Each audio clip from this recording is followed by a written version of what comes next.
Amis fermiers, amis fermières, bonjour, bienvenue à la ferme, bienvenue sur Cocotte TV. Aujourd'hui, je vous présente un troisième produit gamme Dias. Il s'agit de l'Erebos, donc après le combo Ares, clavier et souris, la souris Demeter, voici la souris Erebos. Donc l'Erebos est tout simplement une Apollo revue et corrigée, c'est-à-dire que là où l'Apollo pêchait, l'Erebos s'améliore. Et par contre fait des choix techniques un petit peu différents, mais au niveau de l'esprit, c'est-à-dire une ergonomie modulable, vous le voyez avec les parties latérales présentes ici, on reste vraiment sur quelque chose de relativement pratique. C'est une souris qui gagne à être connue. Donc je passe rapidement sur le packaging, toujours le même, gamme Dias, la souris, les encarts noirs, les présentations des caractéristiques techniques, le nom, voilà, les présentations, si... Le look de la petite dame en verte avec les écailles de poisson ou de lézard, je sais pas, en tout cas elle plaisante pas, elle a la main comme ça, elle vous dit qu'elle a du pouvoir, ça va pas rigoler.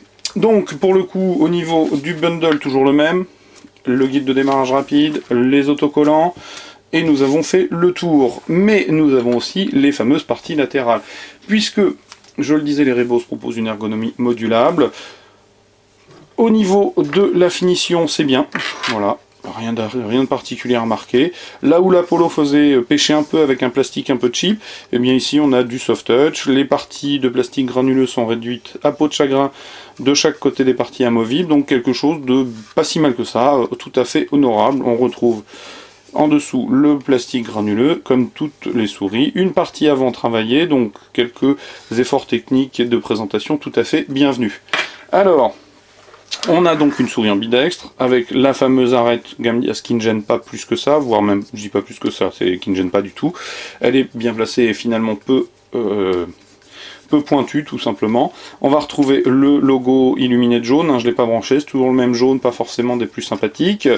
Un long bouton de DPI très pratique, juste placé derrière la molette, donc vraiment facile à activer, c'est un régal. Le clic droit est marqué du E de Erebos, le clic gauche, le clic droit.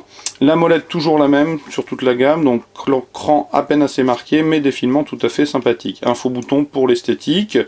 Sur la droite, donc identique à la gauche, deux boutons. La partie amovible, idem de l'autre côté. En dessous, des patins. Entre ceux de la Demeter et ceux de l'Aurea, tout simplement. Donc ça glisse tout à fait correctement, il n'y a pas de souci à ce niveau-là.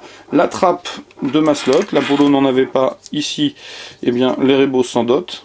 Voilà, donc comme avec le reste de la gamme, 4 Maslot de 5 grammes. Le capteur, ici c'est un optique, elle existe en laser et en optique, j'y reviendrai après.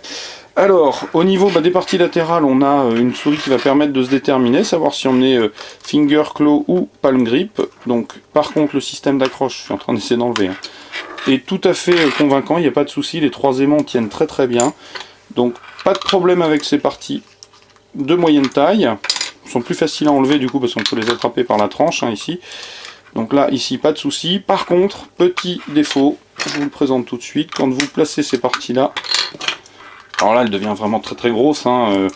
Si je la mets à plat, il faut vraiment étaler la main pour la tenir. Mais le défaut immédiat, c'est que du coup, si vous regardez bien, en fait, la tranche du clic est presque dans l'alignement de la partie latérale. Et là, du coup, vous peinez clairement à aller activer les boutons latéraux. Du côté du pouce, c'est un petit peu moins difficile, mais c'est tout de même un peu gênant. C'est dommage parce qu'il aurait fallu juste, je pense, creuser un peu la partie ici et c'était tout bon. Donc là, pour le coup, avec ces parties, l'appréhension des boutons latéraux est pas parfaite. C'est finalement son seul défaut parce que pour le reste, une fois que vous mettez les autres parties, ça pose pas de soucis. Donc vraiment une souris assez sympa. Vous voyez, j'intervertis les parties au fur et à mesure où je vous parle. Donc qui permet de déterminer son type de prise en main. Elle est facile avec tous les types de prise en main, elle est ambidextre, donc plutôt une souris sympa. Au niveau de la technique, que vous dire, je vous l'ai déjà dit, elle embarque un capteur optique de 3500 dpi, elle existe aussi en laser, et je vous donnerai le prix du laser en France parce que je ne l'ai pas trouvé en optique pour le coup, je ne sais même pas si elle est disponible, c'est toujours un peu le problème avec gamme Dias, et la disponibilité est toujours un petit peu aléatoire. On en trouve, mais pas forcément tous les modèles. Donc 3500 dpi, je vous l'ai dit, 64 kg de puce mémoire embarquée, toujours exploité par le logiciel ERA dont j'ai parlé dans les précédentes vidéos, hein, un logiciel tout à fait complet, par contre au look très madame, hein, voilà, avec des espèces de demi-dieux et de DS. Le pooling rate se calibre jusqu'à 1000 Hz. Les switches ici sont bien des home run, contrairement au reste de la gamme où ils sont à garantie 10 millions de clics et il n'y a aucune précision sur le fait que ce sont des home run. Ici, ce sont des home run, donc pas de souci, hein. C'est une souris tout à fait performante, agréable à l'utilisation. Les 8 boutons sont programmables. Et je pense que j'ai à peu près fait le tour. Le poids, je ne l'ai pas en tête, mais je l'ai noté dans le test écrit. Donc, la connexion s'effectue par un USB plaqué or, le fil est tressé, puisqu'on est plutôt sur le moyenne gamme, en tout cas avec l'optique. Donc une souris qui gagne clairement à être connue, donc optique 10 20G d'accélération, je ne l'ai pas précisé, mais globalement c'est à peu près ça. Elle vaut 79,90 € en France en laser. À mon sens c'est un peu cher en laser, par contre du coup en optique elle devrait être moins chère, et là ça peut peut-être être tout à fait une souris recommandable, en fonction de vos besoins, de vos envies et de votre type de prise en main. Donc il s'agissait de l'Erebos sur Cocotte TV. Je vous invite à venir lire le test écrit qui paraîtra très prochainement, pardon, décidément, sur cocotteland.com. Je vous souhaite toujours une bonne journée, je vous dis toujours au revoir et surtout à très bientôt.